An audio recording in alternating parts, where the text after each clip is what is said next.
అని ఆయన అంటున్నాడు. ఇక్కడ సామాన్యులు ఎవరైనా వచ్చి ఉండే సాధ్యం అవుతుందా ఆయన చెప్పే క్యాపిటల్ ఇన్ని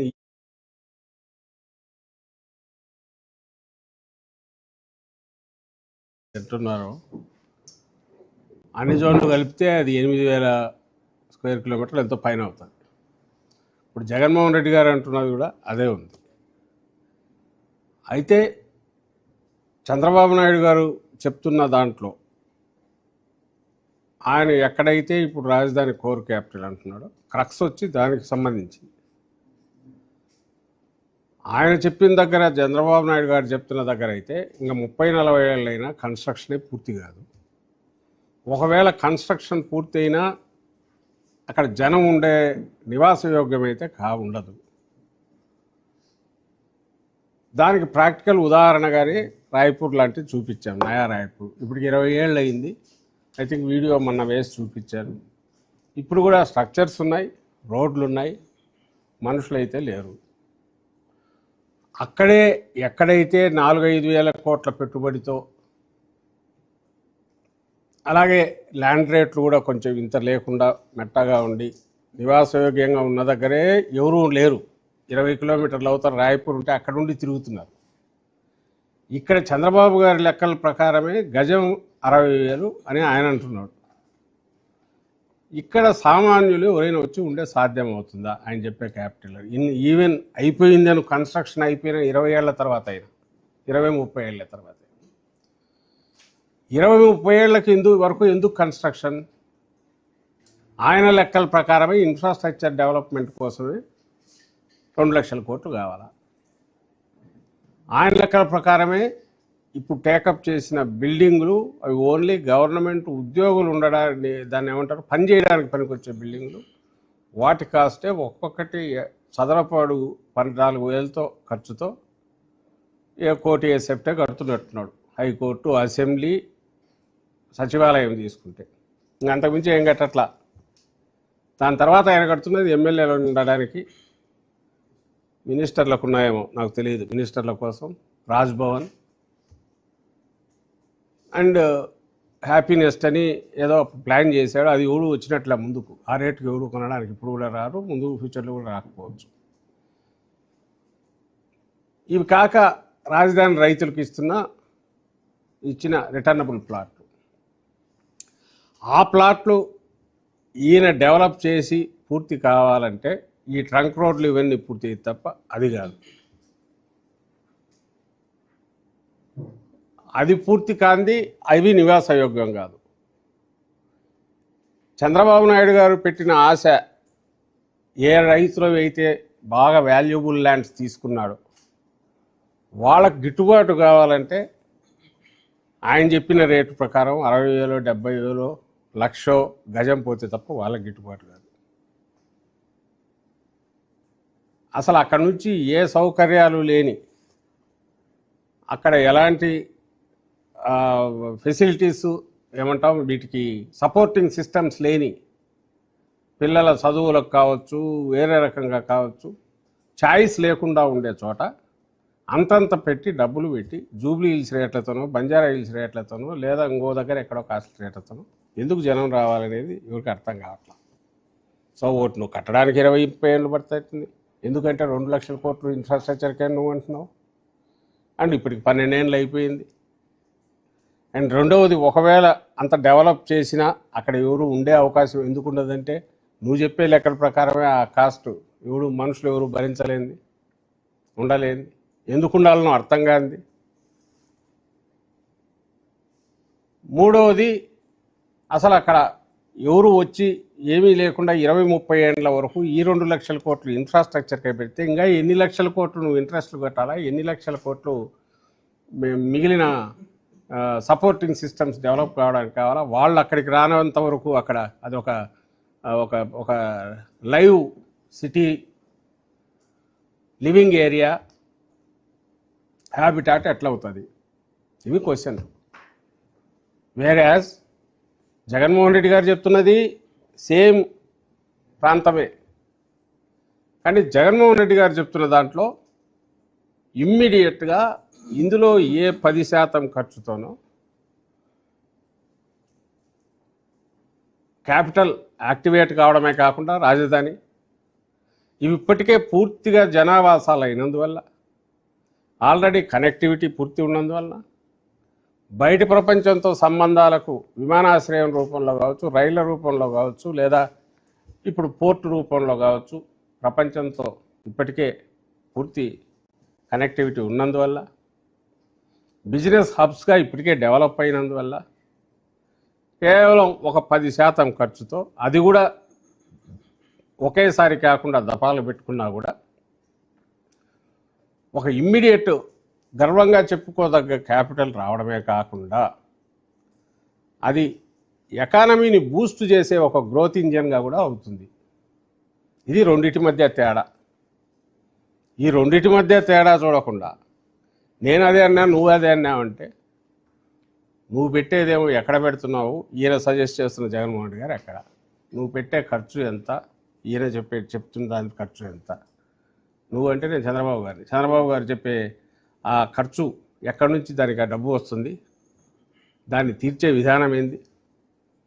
ఇప్పటికే నువ్వు 50,000 కోట్ల కాంట్రాక్ట్లు ఇచ్చినావు అంటే గుడ్డి ఏమి లెక్కలు లేకుండానే సంవత్సరానికి 4-5 వేల కోట్లు నువ్వు ఇంట్రెస్ట్లు పే చేయాలా. ఇంకా అది 1,00,000 కోట్లు అయితే 10,000 కోట్లు దగ్గర అండ్ 2,00,000 కోట్లు అయితే 20,000 దగ్గర.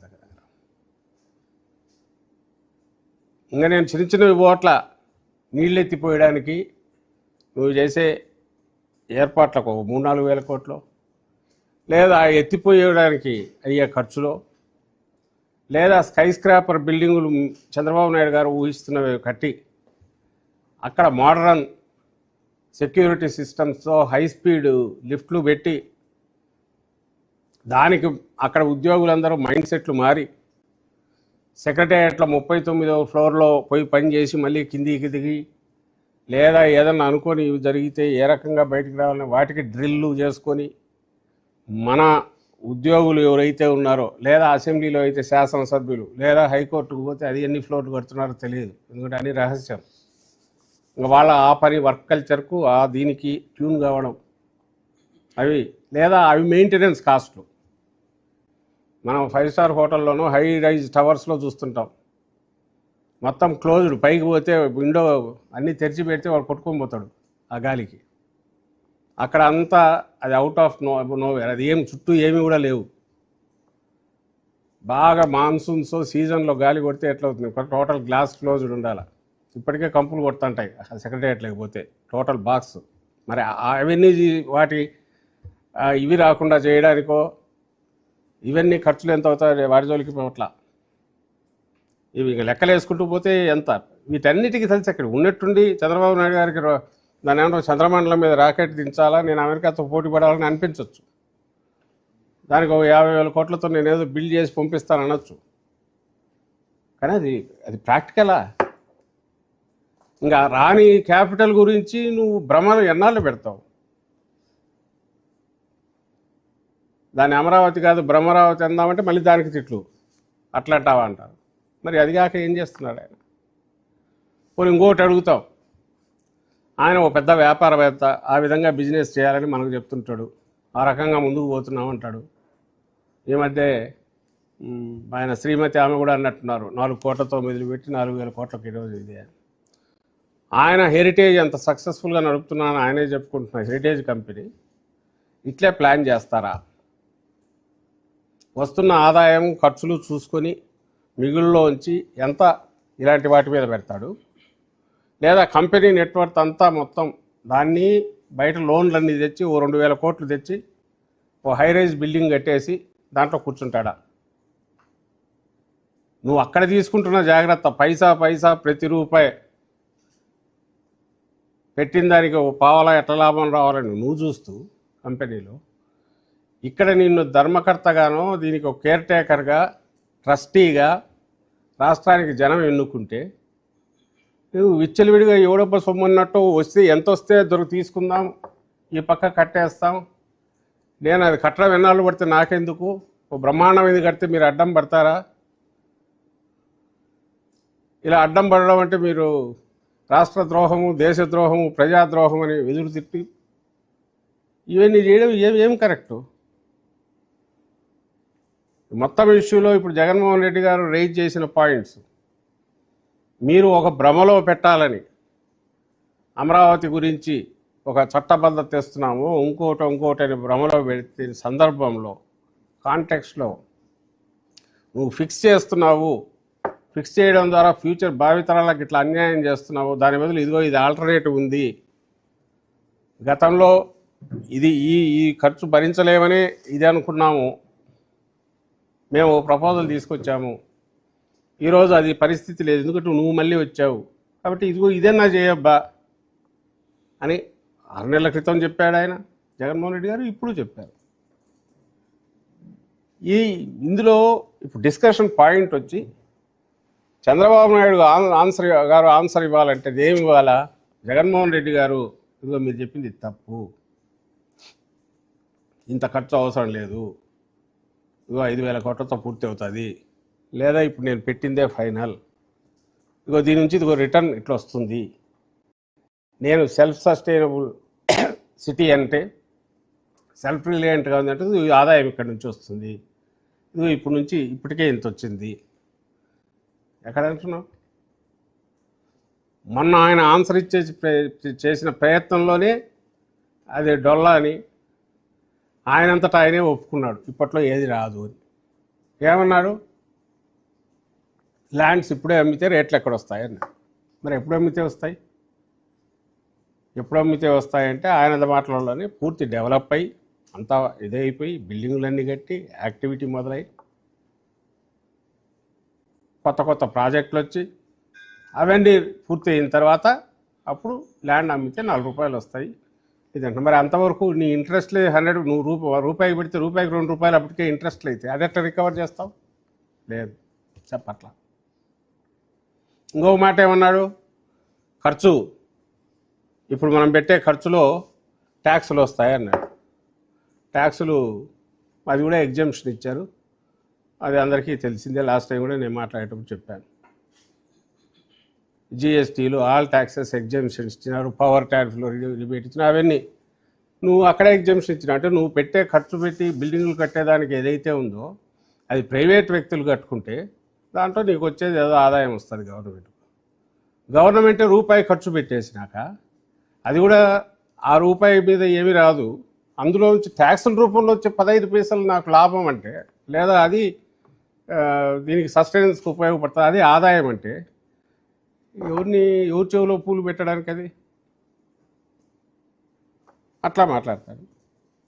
యథావత మేము చెప్పదలుచుకునేది అయితే ఇక్కడ ప్రపోజల్ అనేది ఎలాంటి అది అన్ఇంప్లిమెంటబుల్ ఇంప్రాక్టికల్ అది చేయడంతో పాటు ఇప్పుడు అది అడిగినందుకు నేను ఇంతకుముందు అన్నట్టు ఆయన ఆన్సర్స్ ఇవి చెప్పాలా, సమాధానం 1, 2, 3, 4 ఈ రకంగా జగన్మోహన్ రెడ్డి చెప్పిన తప్పు నాది కరెక్ట్ అనమనండి.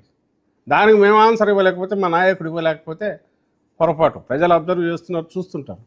ఒక్కటంటే ఒక్క సమాధానం ఇచ్చినాడా? నేను ఇంతకుముందు అన్నట్టు ఇచ్చిన 2 అవి పైగా అతను ఎట్లా మోసం చేస్తున్నాడు అనేది ఇంకా ఎత్తి చూపేది తప్ప, దబాయింపు తప్ప వేరే కాదనేది క్లియర్గా అర్థమవుతుంది. ఈరోజు కూడా ఆన్సర్స్ ఇవ్వట్లే. మళ్ళీ ఇప్పుడు అడుగుతున్నావు, నువ్వు చెప్పిన ప్రపోజల్, చంద్రబాబు నాయుడు గారు చెప్పిన ప్రపోజల్ ఏ రకంగా ఆచరణాత్మకం? అప్పు చేయకుండా పెడతావా? నువ్వు ఎన్ని ప్యాలెస్లన్నా కట్టు. అప్పు చేయకుండా కడతావా? నువ్వు ఎన్ని హైరైజ్ టవర్స్ అన్నా కట్టు, తప్పులేదు. చేసేటప్పుడు ప్రతి రూపాయికి దాని రిటర్న్ ఏదైనా రావడము, లేదా ఇండైరెక్ట్గా బూస్టర్ లాగా పనిచేయడము చేయాలి. అది జగన్మోహన్ రెడ్డి గారి దాంట్లో ఉంది ప్రపోజల్లో, అది మేము చెప్పదలుచుకుంటాం. ఇప్పటికీ 56,000 రూపాయలకు సంబంధించిన కాంట్రాక్ట్ మొత్తం దాన్ని ఏం చేయాలని చెప్పి ఆయన క్వశ్చన్ చేస్తారు. ఇప్పుడు అదే ఆపమని చెప్తున్నది కదా. ఆ రోజు చెప్పాము, ఈరోజు చెప్తున్నాం. ఆ రోజు 19లో జగన్మోహన్ రెడ్డి గారు వచ్చాక 20లోనో ఎప్పుడో మనం ఇటు నుంచి షిఫ్ట్ చేయాలని అనుకున్నప్పుడు అది సరదాగా అనుకున్నది కాదు. అప్పటికి పెట్టిండే ఖర్చు ఎంతో 5,000 కోట్లు ఎంతో పెట్టారు, 5,500 కోట్లు. అప్పు కొంత తెచ్చారు, ఫార్మర్స్కి కమిట్మెంట్ ఉంది, ఈ 2 ఉన్నాయి. సో ఇప్పటికీ ఇంకా ఫర్దర్ ఎంత పోసినా దీంట్లో పోయడమే. మనం ఇంకా నదిలో, కృష్ణానదిలో పోసినట్టే. కాబట్టి తక్షణం దీన్ని ఆపి ప్రజల ఆస్పిరేషన్స్కు తగినట్టుగా వికేంద్రీకరణ, అధికార వికేంద్రీకరణ ఏదైతే అంతకుముందు మన రాష్ట్రానికి వచ్చిన శివరామకృష్ణ కమిటీ కానీ, అంతకుముందు జనరల్ రాష్ట్ర విభజనకు సంబంధించి శ్రీకృష్ణ కమిటీ చెప్పిన వాటిలో కానీ వీటన్నిటి స్ఫూర్తి అండ్ శివరామకృష్ణ కమిటీలో స్పెసిఫిక్గా చెప్పిన వీటిని దృష్టిలో పెట్టుకొని ఫర్దర్ డీసెంట్రలైజేషన్ చేసేదేదో అన్ని ప్రాంతాలకు, మనకు 3 ప్రాంతాలు డిస్టింక్టివ్ ఉన్నాయి కాబట్టి వాటికి జస్టిస్ చేసినట్టు ఉండాలి. నెక్స్ట్ మనం చేయబోయేది డైరెక్ట్ ప్లగ్ అండ్ ప్లే లాగా ఉండాలనేది జగన్మోహన్ రెడ్డి గారు ఆ రోజు చేశారు. సో ఆ రోజు ఇదే రీజన్ ఇంప్రాక్టికల్ అని ఆయన చెప్పింది ఇదే. చంద్రబాబు నాయుడు గారు ఈ మాదిరి ఇట్లా పెడుతున్నాను అన్నప్పుడు జగన్మోహన్ రెడ్డి గారు, బాబు గారు 30,000 ఎకరాల పైగా ప్రభుత్వ భూమి అని స్పష్టంగా చెప్తూ ఉండాలి, కొన్నది వద్దు అని ఆ రోజు చెప్పాడు. తర్వాత ఆయన అధికారం 5 ఏళ్ళు చంద్రబాబు నాయుడు గారికి ఇచ్చారు కాబట్టి సహజంగానే ఆయనకు ఛాయిస్ ఉంటుంది, ఎవరు అధికారంలో ఉంటే వాళ్ళు ఛాయిస్ కాబట్టి దానికి మనస్ఫూర్తిగానే మద్దతు ఇచ్చారు. బట్ ఎప్పుడైతే అది ఆచరణాత్మకం కాదు, పైగా ఈయన దృష్టిలో, చంద్రబాబు దృష్టిలో అది ఒక తరగని గనిలాగా తన అవినీతికి పనికొచ్చే రకంగా ఏర్పాటు చేసుకుంటున్నాడు. ఆయనకు ఒక క్యాపిటల్ కట్టాలనే ఉద్దేశం లేదు. ఆ క్యాపిటల్ ఎంత ఎక్కువ ఖర్చుతోగానే మొదలుపెట్టి ఎంత దీర్ఘకాలం నడిస్తే అంత ఆదాయం ఎక్కువ వస్తుందని దీంతోనే చూస్తున్నాడు తప్ప, ఒక కామదేవునిలాగానో ఒక అక్షయపాత్రలాగా చూస్తున్నాడు తప్ప రాష్ట్రానికి ఒక మంచి క్యాపిటల్ అండ్ ఒక గ్రోత్ ఇంజన్ లాగా పనిచేసే క్యాపిటల్ లాగా ఆయన ఆలోచనలు లేదనుకున్నాడు. గుర్తించాకనే ఈ మార్పు అనేది ఆ రోజు అనుకున్నాడు. ఇప్పుడు అది ఫర్దర్ ఇంకా డీప్ పోతుంది. ఇప్పుడు ఆయన లెక్కల ప్రకారమే 2 లక్షల కోట్లు ఇదే అవుతుంది అనుకున్నప్పుడు అది ఇప్పుడు 45,000 కోట్లు ఎంతతో ఆపితే అది బెటర్ కదా. 45,000 crores ఎంతో వాటెవర్ ఇప్పుడు పెడుతున్న దాన్ని అక్కడితో ఆపేస్తే ఆ మేరకన్నా సేవ్ అవుతుంది. నువ్వు పెట్టే ప్రతి రూపాయి వృధా అయినప్పుడు ఏ రూపాయి దగ్గర ఎక్కడో ఒక చోట మనం ఆపించడం అది ప్రజలందరి బాధ్యత. ప్రధాన ప్రతిపక్షంగా మా వైఎస్ఆర్ కాంగ్రెస్ పార్టీ బాధ్యత కాబట్టి కనీసం ఇంకన్నా స్టాప్ చేయి అని చెప్తున్నాం. ఈ రోజుకి అదే చెప్తాం, రేపు అదే చెప్తాం. రాష్ట్రం అధికారంలో ఉన్నప్పుడు 3 రాజధానులు అన్నారు, ఇప్పుడేమో ప్లాన్ బి అని మావిగాంతో ప్రజల్ని ఇబ్బంది పెట్టే చర్యలకి వైఎస్ఆర్సీపీ చేపడుతుందని చెప్పడానికి ముఖ్యమంత్రి పదే చెప్తున్నారు. కొద్దిసేపటి క్రితం క్యాబినెట్లో కూడా అదే విషయం చెప్పారు. క్రిమినల్ యాటిట్యూడ్తో ప్రతిపక్ష నేత వెళ్తున్నారు, దాన్ని నీట్గా ఎదుర్కోండి అని చెప్పి కూడా చెప్పారు. అంటున్నారు కదా, ఆ రోజుకు సంబంధించినంత వరకు ఎందుకన్నామని నేను ఇంతకుముందు చెప్పాను. ఈ రోజైనా ఆ రోజైనా రేపైనా రాష్ట్ర వనరులను ఎంత వీలైతే అంత ప్రొటెక్ట్ చేసుకోవడం, రాష్ట్రానికి వచ్చే ఆదాయాన్ని జుడిషియస్ రియల్ ఏదైతే అవసరమో డెవలప్మెంట్కు, వెల్ఫేర్కు, దానికి ఫిల్ఫరేజ్ లేకుండా ఇచ్చేయడం, రాష్ట్రం సర్వతోముఖంగా అభివృద్ధి చెందేట్టు చూడడం, ఓ బ్రహ్మాండమైన గర్వంగా చెప్పుకోగలిగిన ఒక క్యాపిటల్ను కూడా అందులో భాగంగా కలిగి ఉండడం, దాంట్లో తప్పు లేదు. అదే కావాల్సింది కూడా. జగన్మోహన్ రెడ్డి గారు చెప్తున్నది ఆ సొల్యూషన్. ఆ రోజు చెప్పిన దానికి రీజన్ నేను ఇంతకుముందు చెప్పాను. ఆ రోజైనా ఈ రోజైనా రేపైనా చంద్రబాబు నాయుడు గారు పెట్టే ఖర్చుతో ఆయన ఎక్కడి నుంచి ఆ అప్పులు ఇప్పుడు పుట్టడం కూడా ఇమ్మీడియట్ అసాధ్యం. వచ్చినవన్నీ డైవర్ట్ చేసుకుంటూ ఆయన పోయినా ఆ 2 లక్షల కోట్లో 3 లక్షల కోట్లో అది తీసుకొచ్చి పెట్టినా అది నెక్స్ట్ 10 ఏళ్ళు 20 ఏళ్ళు పూర్తి కావడం అసాధ్యం. అంతవరకు రాజధాని ఉండదు. సో ఏతావాత తేలేదంటే చంద్రబాబు నాయుడు ఆలోచనల ప్రకారం పోతే రాష్ట్రానికి రాజధాని అనేది ఉండదు. కానీ రాష్ట్రం అప్పుల ఊబిలో మరింత లోతుగా కూరుకుపోవడానికి అది దోహదపడుతుంది. చంద్రబాబు నాయుడు గారు కానీ ఆయన కోటరీ కానీ వ్యక్తిగతంగా ఇంకా కుబేరులు కావడానికి తోడ్పడవచ్చు. That's different issue. అందువల్లనే జగన్మోహన్ రెడ్డి గారు ఇది వద్దు, అక్కడ వైజాగ్ అన్నది ఆ రోజు అన్నది. వైజాగ్ మళ్ళీ చెప్తున్నాం, వైజాగ్ అనేది ఆ రోజు అన్నారు, ఈరోజు కూడా అనొచ్చు. ఎందుకు అనట్లేదంటే ఆ రోజు అన్నాము, అన్న తర్వాత చంద్రబాబు నాయుడు గారు తన బినామీలతో వేరే వాళ్ళ ద్వారా కోర్టుకు పోయి టెక్నికల్ గ్రౌండ్స్ మీద వీటి మీద ఆపించినప్పుడు డిలే అయింది. లేకపోతే వెళ్ళిపోయేది. అప్పటికి అక్కడే లేదు, ఇక్కడ జ్యుడిషియల్ మన ఇది లెజిస్లేటివ్ క్యాపిటల్ ఇక్కడ ఉండేది, కర్నూలు కోర్టు జ్యుడిషియల్ క్యాపిటల్ ఉండేది ఆచరణ. వైజాగ్కు పూర్తి లక్షణాలు స్ట్రైట్ ప్లగ్ అండ్ ప్లే లక్షణాలు దానికి ఉన్నాయి, అందరికీ తెలుసు. ఎందుకంటే కాస్మోపాలిటన్ సిటీ, ఇప్పటికే అన్ని ప్రాంతాల నుంచి అక్కడ వచ్చి ఉండేవాళ్ళు ఉన్నారు. అండ్ దాంతోపాటు వనరులు అన్నీ కావాల్సినవన్నీ రెడీగా ఉన్నాయి. ఏ రకంగా చూసినా షిప్ హార్బర్ పోర్ట్లు ఉన్నాయి, ఎకనామిక్ గ్రోత్ ఇంజిన్గా ఉంది, డెవలప్మెంట్గా ఆల్మోస్ట్ ఇప్పటికే సెకండ్ లెవెల్ ఆఫ్ ఇండియాలో స్టేట్ క్యాపిటల్స్ లేదా బాంబే లాంటి వాటిని పోలిస్తే సెకండ్ లెవెల్ ఆఫ్ సిటీస్లో ఆల్రెడీ ఉంది. ఇంటర్నేషనల్గా నోన్ నేమ్ అన్ని రకాలుగా. ఖచ్చితంగా దానికి ఇమ్మీడియట్గా ఎక్కడికో వెళ్ళిపోతుంది, ఒక 10-15 ఇయర్స్ ముందుకు వెళ్ళినట్టు అవుతుంది. సహజంగానే ఎగ్జిక్యూటివ్ సీట్ ఆడు ఉంటే, సీట్ ఆఫ్ ది గవర్నమెంట్ అక్కడ ఉంటే పోతుంది. కాబట్టి ఆ రోజు చెప్పారు, ఈ రోజుకు అది బెస్ట్ ఆప్షనే అవుతుంది. అయితే ఈరోజున్న పరిస్థితుల్లో ఇప్పుడు మళ్ళీ 2వ టర్మ్ వచ్చాడు, అవునన్నా కాదన్నా 29 వరకు చంద్రబాబు నాయుడు గారు ఉంటారు. కాబట్టి ఇక్కడే చేస్తున్నారు. కాబట్టి ఈలోగా జగన్మోహన్ రెడ్డి గారి ఆలోచనల వల్ల, చంద్రబాబు నాయుడు ఆలోచనల వల్ల కాదు, మచిలీపట్నం పోర్టు మొదలై సుమారుగా పూర్తి వచ్చింది. కాబట్టి ఆ పోర్టు కూడా పూర్తి అవుతుంది. కొంచెం ఖర్చు పెట్టాల్సి వచ్చినా కూడా ఇక్కడే దేర్ ఇస్ స్కోప్ ఉంది. ఇది జగన్మోహన్ రెడ్డి గారి ఆలోచన. ఇందులో నాకు తప్పు ఇది ఎవరికైనా ప్రాక్టికల్ అనిపిస్తుందా? అది ప్రాక్టికల్ అనిపిస్తుందా? ఆలోచించే వాళ్ళకు, ప్రజలకు. చంద్రబాబు నాయుడు గారు ప్రూవ్ చేసుకుంటున్నారు. 19-24 మధ్య జగన్మోహన్ రెడ్డి గారు ఉత్తరాంధ్ర ప్రజల ఆకాంక్షలను కానీ, ఇక్కడ ప్రజల ఆకాంక్షలను కానీ, రాయలసీమ ప్రజల ఆకాంక్షలను కానీ దృష్టిలో పెట్టుకొని 3 క్యాపిటల్స్ పెట్టి అందరినీ సాటిస్ఫై చేసే ప్రయత్నం ఆయన చేస్తే, ఆ రోజు చంద్రబాబు నాయుడు గారు he was against and he is against Vizag and Kurnool. Vizag against తను వ్యతిరేకము అనడం ద్వారా ఉత్తరాంధ్రకు వ్యతిరేకమని స్పష్టం చేశాడు. కర్నూలు అది వద్దని చెప్పి ఎగతాళి చేయడం ద్వారా రాయలసీమకు వ్యతిరేకం అనేది అక్కడ చేశాడు. ఇప్పుడు 24 ఎన్నికల్లో గెలిచాక ఈయన మచిలీపట్నం, విజయవాడ, గుంటూరు కూడా వ్యతిరేకం అనేది రుజువు చేసుకుంటున్నాడు. ఏం మెసేజ్ ఇస్తున్నాడంటే ఈయనకు ఏమి పట్టట్లా. ఆ అవుట్ ఆఫ్ నోవేర్ మధ్యలో ఉన్న ఏదైతే తన ఒక అవినీతికి గనిలాగా ఎంపిక చేసుకున్న, ఏ కనెక్టివిటీ లేని ఆ 1500 ఎకరాల కోర్ క్యాపిటల్ ఏదైతే ఉందో, ఇది తప్ప ఆయనకు ఏం కనిపించట్లా. అక్కడ ఎందుకు జనం లేరు? మరి ఆయన ఎమోషనల్ కాంటాక్ట్ ఎవరితో ఉందంటే డబ్బుతో తప్పదు ఎంతో ఉన్నట్ల. ఆయనకు ఎమోషనల్ అటాచ్మెంట్ అక్కడ ప్రజలు లేరు. ప్రజలు లేరంటే నా ఉద్దేశం 29 గ్రామాలు లేరని కాదు, ఒక నగరానికి కావాల్సిన హంగులు లేవు. అక్కడ ఉన్నవాళ్ళు వ్యవసాయం మీద బ్రహ్మాండంగా, పచ్చని పొలాలు బ్రహ్మాండంగా ఉన్నారు.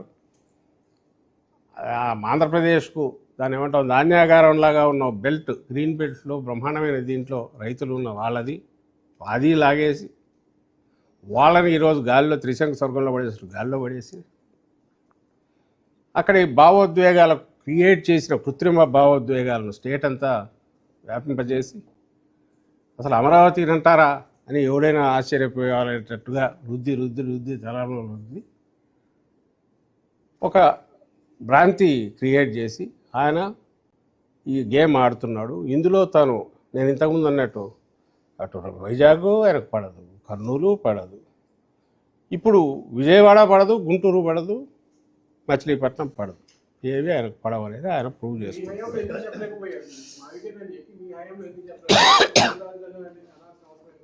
ఏమంటారు?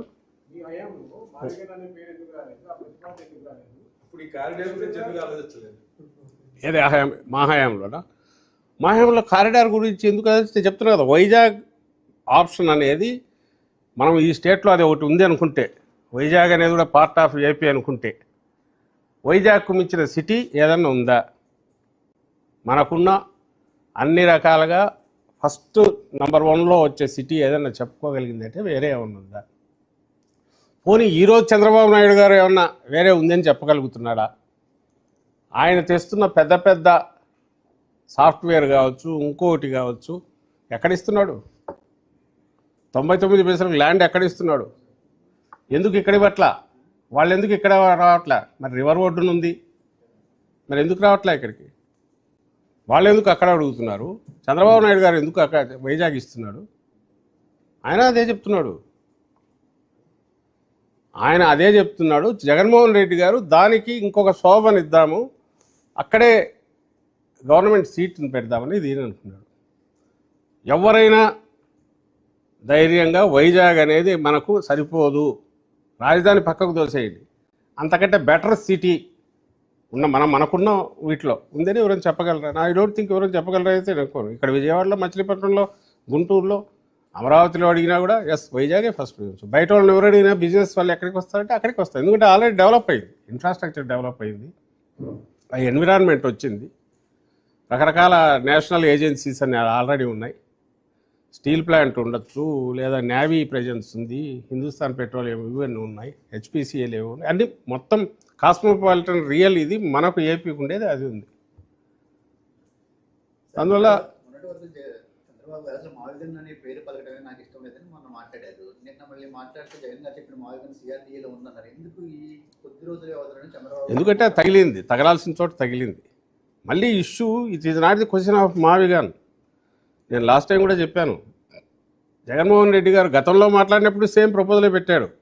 పోస్ట్ 24 ఎలక్షన్స్ తర్వాత ఎప్పుడైతే మళ్ళీ 5 years చంద్రబాబు నాయుడు గారు వచ్చారో, ఎలాగో ఆయన అడ్డంగా పోతున్నాడు ఇక్కడ, పైగా సెంటర్లో కూడా ఇప్పుడు ఆయన ఉన్న పలుకుబడేంత ఏం లేదు, దీనికే వాడుకుంటున్నాడు.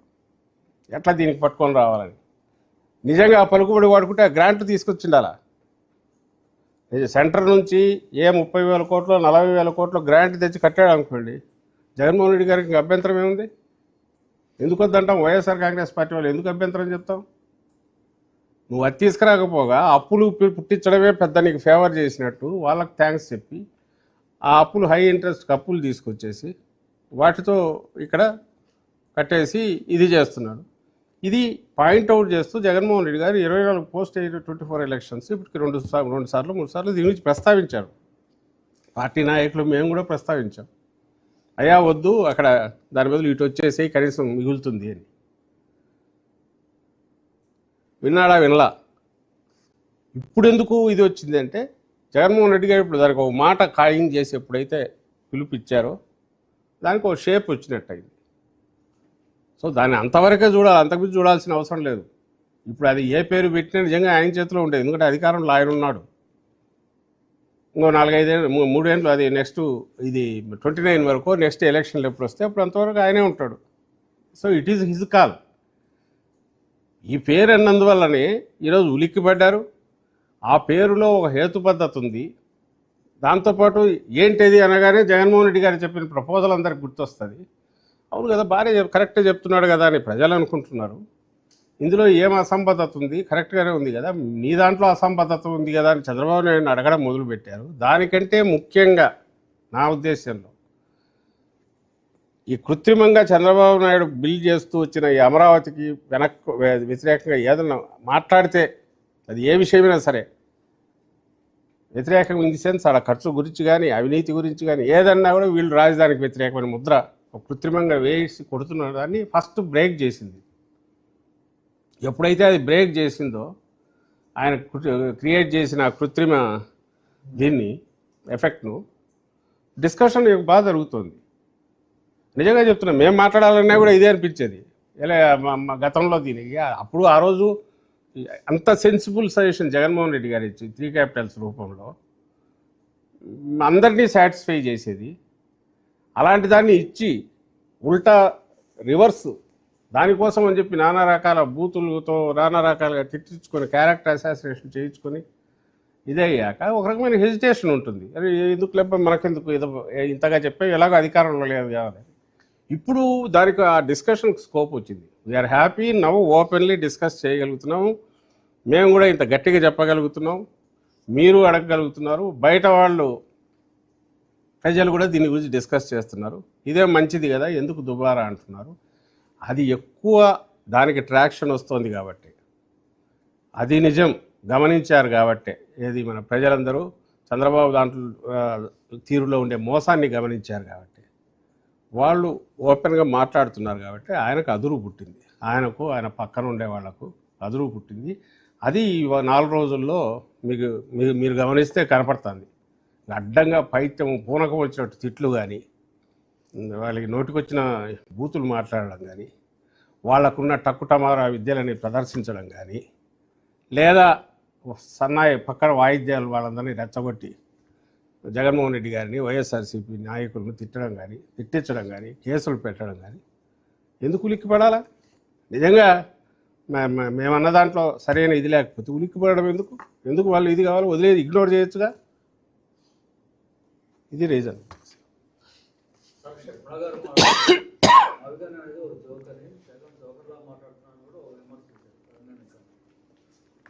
నేను ఇంతకుముందు అన్న పక్క వాయిద్యాల్లో ఆమె కూడా ఒకరు.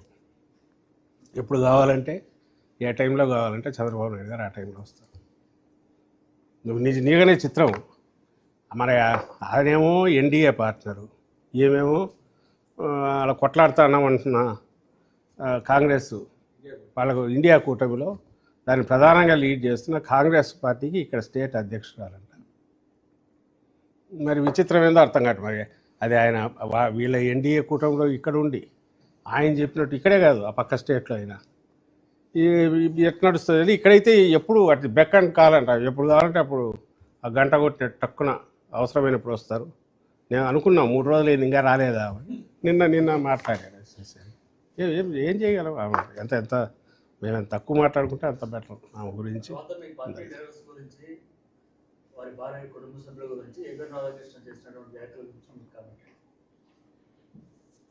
కామెంటు చేసినా దానికి తిడుతున్నారు కదా బా.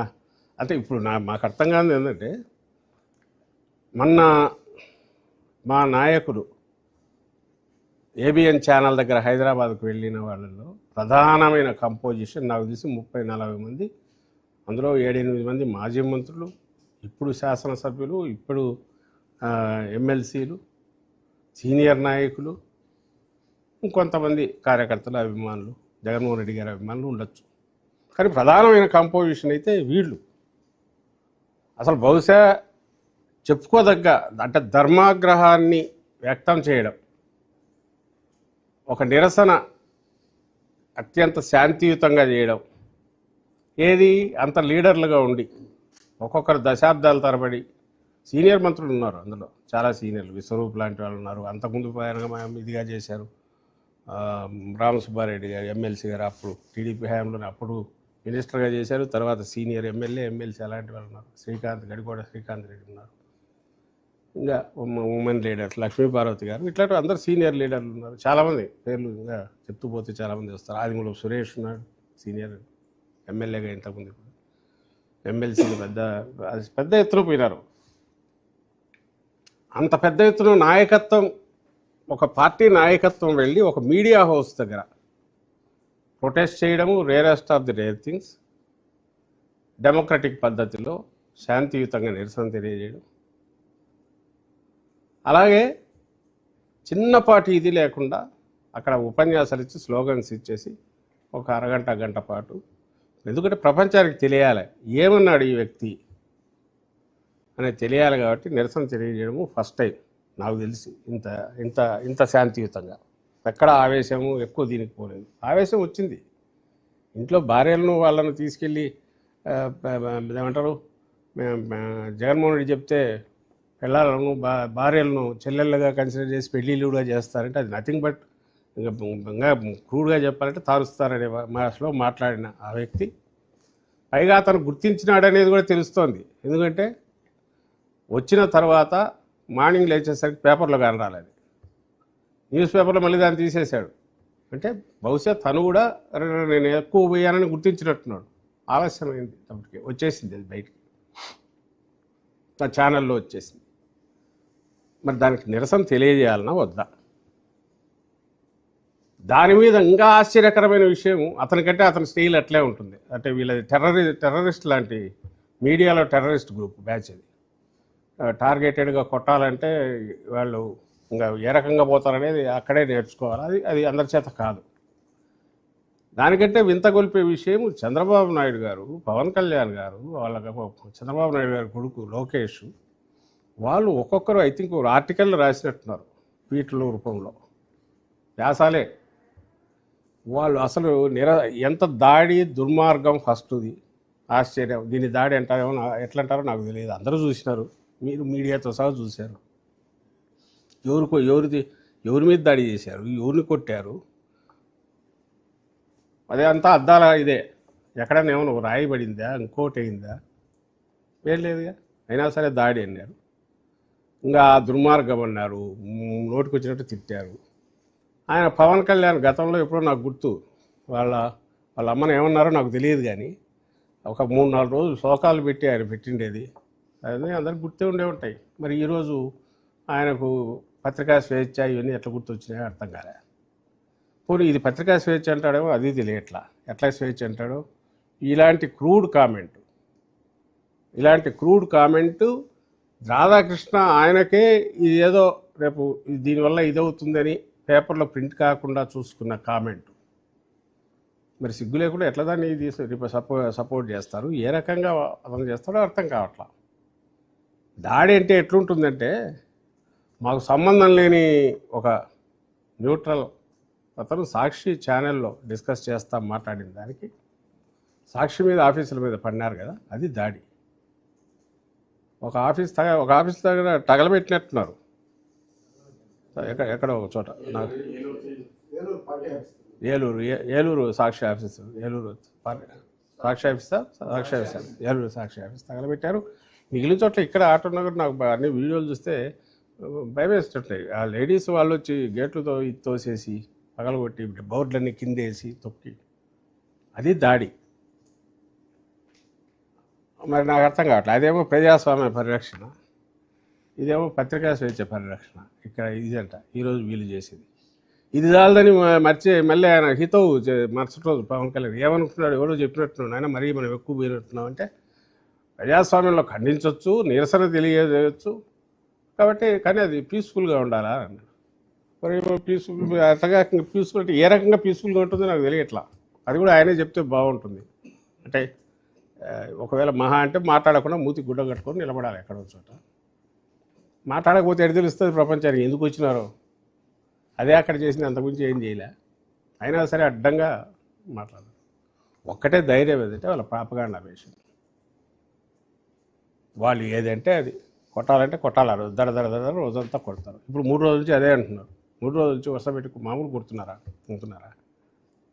అసందర్భమైనవి, సంబంధం లేనివి ఉన్నటువంటి సైకో అంటారు. జోకర్ అనేది మీరు అన్నట్టు ఆమె జోకర్ అంటుంది, సైకో. ఇంకా ఏమేం పేర్లు, విధ్వంసకారుడు, రాక్షసుడు, దయ్యం, పీడ. ఇవి జగన్మోహన్ రెడ్డి గారికి వర్తిస్తాయా, చంద్రబాబు నాయుడు గారికి వర్తిస్తాయా? వాస్తవమేమో చంద్రబాబు నాయుడు గారికి మోసపోసినట్టు పైనుంచి కింది వరకు కరెక్ట్ దిగుతాయి ఇవన్నీ. అవునా కాదా? ఎందుకు అవునా కాదా? మిగిలినవన్నీ పక్కకు తోసేసిన ఒక్క రాజధాని పేరుతో ఆయన చేస్తున్న అవినీతి యజ్ఞమనండి, రాష్ట్రాన్ని ముంచే యజ్ఞమనండి, రాష్ట్రాన్ని ఇంకా 100 ఏళ్ళైనా కోలుకోలేనంత చావు దెబ్బ కొట్టడం అనండి, అది నిజమా కాదా? పక్క ఆల్రెడీ నువ్వే 45,000, 58,000 కోట్ల కాంట్రాక్ట్లు ఇచ్చినా అంటున్నావు. నువ్వే 2 లక్షల కోట్లు లేనిది పూర్తి కాదంటున్నావు. నువ్వే 50,000 ఎకరాలు ఏం సరిపోతుంది, ఇంకొక 50,000 ఎకరాలని వాళ్ళ మీద పడి ఇప్పుడు లాక్కోవాలని చూస్తున్నావు. ఒకప్పుడు ఇంటర్నేషనల్ సిటీ అన్న దీన్ని ఈరోజు మున్సిపాలిటీ ఇది రాకపోతే అంటున్నావు.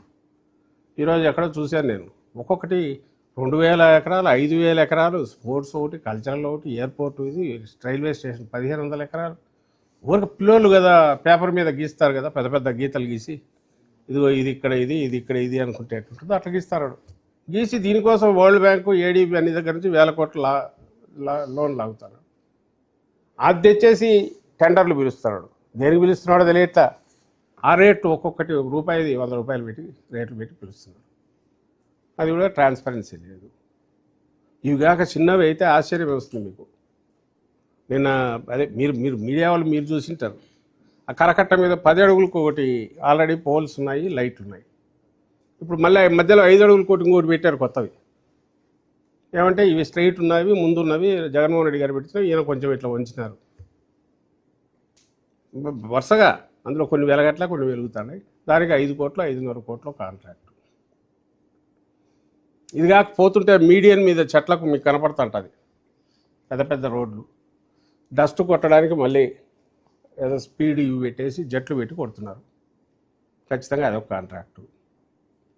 ఇంకా నేమ్ ఎనీథింగ్ ముళ్ళ ఆ కంప చెట్లు అవి ఖచ్చితంగా ఎంత తొందరగా విరిగితే అంత తొందరగా మళ్ళీ కాంట్రాక్టు. 30 కోట్లు ఎంతో కొడుతున్నారు.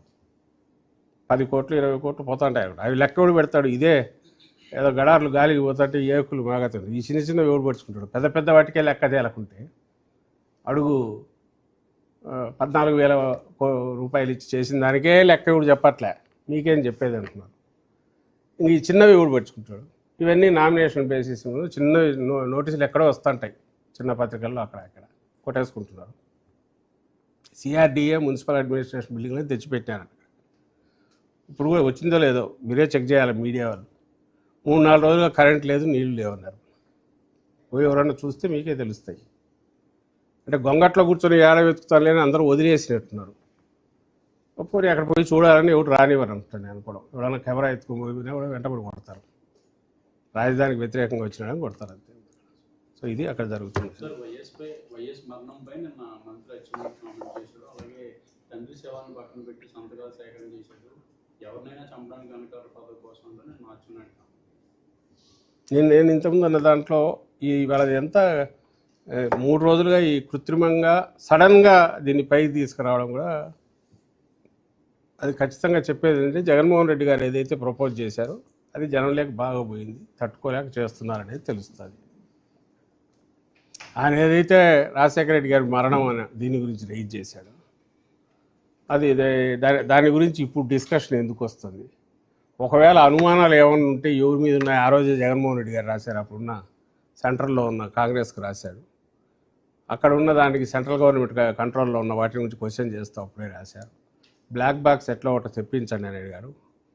దీని మీద అనుమానాలు ఉన్నాయని అడిగారు, ఆయనే అడిగారు. ఒకటి.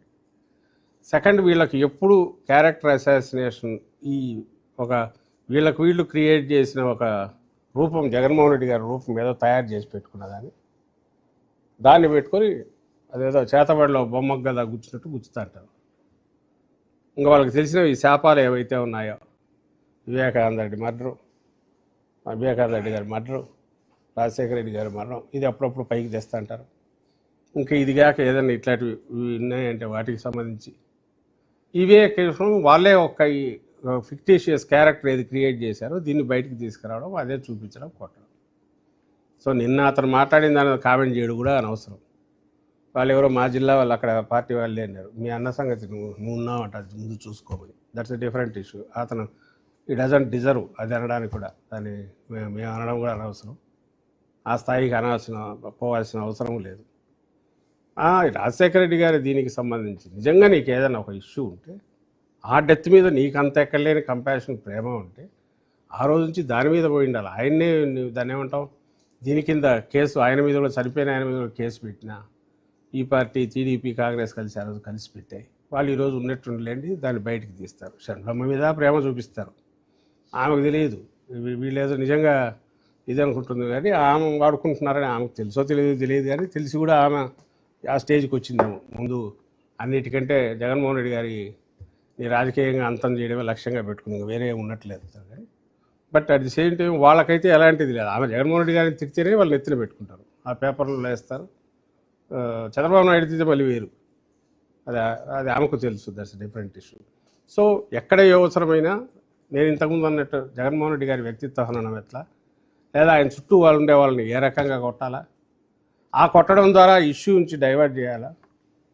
ఇప్పుడు ఇష్యూ ఏంది, చర్చ దీని మీద జరుగుతుంది. అమరావతి వద్దు, మావిగానైతే బెస్ట్ ఇది, దీని మీద పోతే కనుక ఖర్చు తక్కువ అనేది జరుగుతుంది. అది ఎక్కువ పోకూడదు. ఇది కాకపోయినా స్కీముల గురించో, ఇంకో దాని గురించో, అప్పులు పెరిగే దాని గురించో ఏ క్వశ్చన్ రైజ్ కావాలన్నా ఏదో ఒక డైవర్షన్ ఉండాలి. సో ఇప్పటికైతే ప్రజెంట్ దీని మీద డైవర్ట్ చేయాలి కాబట్టి స్ట్రాంగ్గా ఇట్లాంటి తీసి కొట్టేస్తే ఇమ్మీడియట్గా మేమేదో వెనక్కు తగ్గుతామని. బట్ దీంట్లో కనపడుతున్నది అంటే వీళ్ళు భయపడుతున్నారు. రాజధాని విషయంలో జనం థింకింగ్లో, ప్రజల ఆలోచనలో చంద్రబాబు నాయుడు దుర్మార్గంగా రాష్ట్రాన్ని ముంచుతున్నాడు. జగన్మోహన్ రెడ్డి గారు ఆచరణాత్మకమైన సొల్యూషన్ చెప్పారు, అదే ఆచరణలోకి తీసుకురావస్తే మంచిది అనే దాని వైపు మొగ్గు చూపుతున్నారు అనే విషయం ఎప్పుడైతే బయటపడుతుందో ఆ ఉలికిపాటు, ఆ బెదురుపాటు,